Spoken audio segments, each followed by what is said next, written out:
Okay, so I think I might have had two wet dreams last night, but was thinking of a bunch of women. Maybe I don't know, kind of going from flashing from one woman to another. Mm. But you know, you can tell when you wake up and you feel a wet spot. It's kind of how, or there's stuff in your underwear, or you're carrying around pictures of naked women or something, because you're being, sexually harassed, but don't know what to do about it or who to go to about it. Again, and you are so unsure how to act around females, you don't want to sexually harass them as you're being sexually harassed. Uh-huh. And you want to be sure. You'll even let them be on top to be sure. And you're not afraid of that. I know some men are, some men are. And then you get into the other positions if they're into that. But it starts with her on top sometimes. I know. Just to be sure, just to be sure.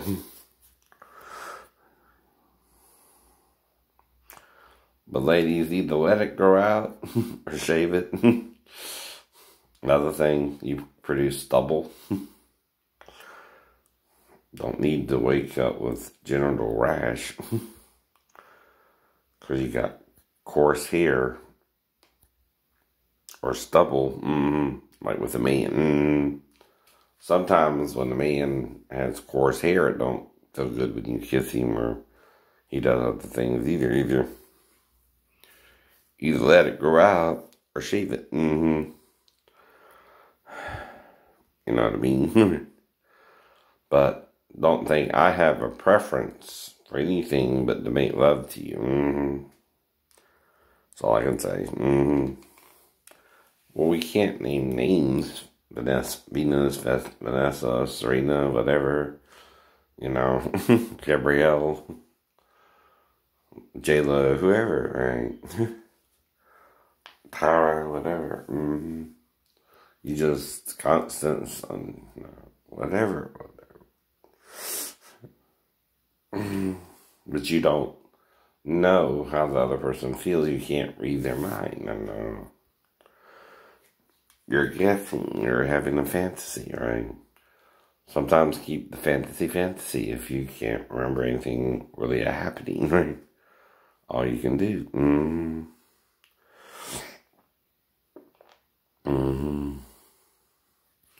But realize if you're with someone or not. See, I mean, I'm not with no one, so they're just more fantasies to me. And,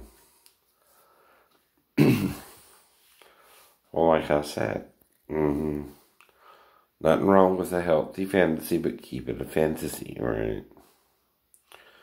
Alright, so let's get into this closeted gay versus openly gay versus straight versus bi versus celibate, right? Again, right? There are really 5 different ways people deal with their sexuality.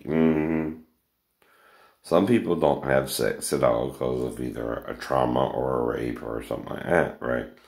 Some people want too much sex. They can't get enough. Some people can behave themselves and not even worry about it and not see men or women as sexually attractive, right? Some people want both. Like I said, men and women. Some people are closetedly bi as well. They don't want you to know they're with both either. And then some people are openly gay and some people are closetedly gay. Now, I don't tell people what to do, that, or how you feel. You can't do that, or you're projecting your desires onto another human being, right? That's sexual harassment as well. And the problem is you don't know the difference between sex education or sexual harassment either. Sex education is about how the body works for both the male, female, and hermaphrodites. Now, a hermaphrodite's testicles is still in its body, unlike a male's, right? Who has a scrotum to receive it in, right? And they descend, right, into it, because initially they're in the belly too, right? Odd, huh? I know. The thing is, the hermaphrodite has a vagina instead of a scrotum, right? So that's sex ed about a hermaphrodite's body, not, again, Now, a transgender person is a person who feels like they should have been born a boy or a girl or vice versa, right? Right.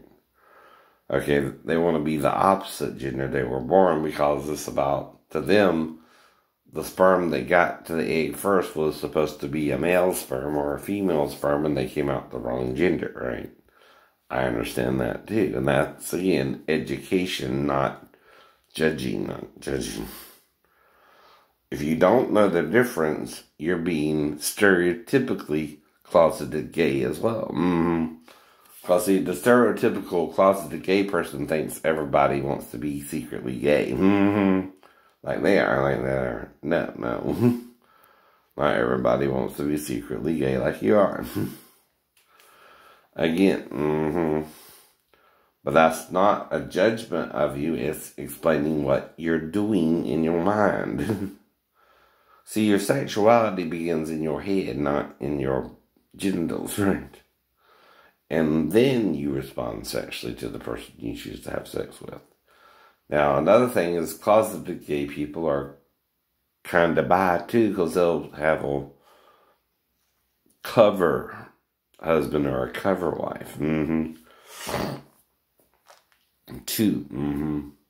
So they can be with both men and women as a bisexual person, but they don't see themselves as bi either. That's kind of a problem with them too. So then you have the openly gay people who, again, want to date the same sex, which that's okay too. Like, I dated women mainly through the Navy, right, to deal with what was going on the ship and with the church. Now, the church was just talking about stroking it to the E, stroking it to the rest, stroking it to the man you love best. But no sex. He did emphasize no anal. I don't know if he, did group masturbation sessions or what. Just stroking it. I'm not sure. I didn't get into all that. And Lieutenant Davis from the USS Saipan was worried about fraternization. Well, he didn't have to worry about that with me. That's not what I'm into. But he knew, too, I was out at Christian Fellowship Church, but we had a falling out. I wasn't agreeing with everything they were doing, and I didn't have a problem with them doing it with each other, you know what I mean, right? I just didn't want to get involved. I didn't feel comfortable with that. But I still don't judge you under condemnation. Because everybody feels different about expressing their sexual desires, right? Now, I'm more, mellow, laid back, not worried about it. If I have sex, I have sex. If I don't, I don't. Right. Some people gotta have it. Some people, are afraid to have it. Some people are traumatized by it. And like I said, you have different levels. Now, each person knows their own unique path, right? And personality, right? So you can't tell another person how they feel about sex ever. You're guessing, but not admitting you're guessing. All right, have a good morning.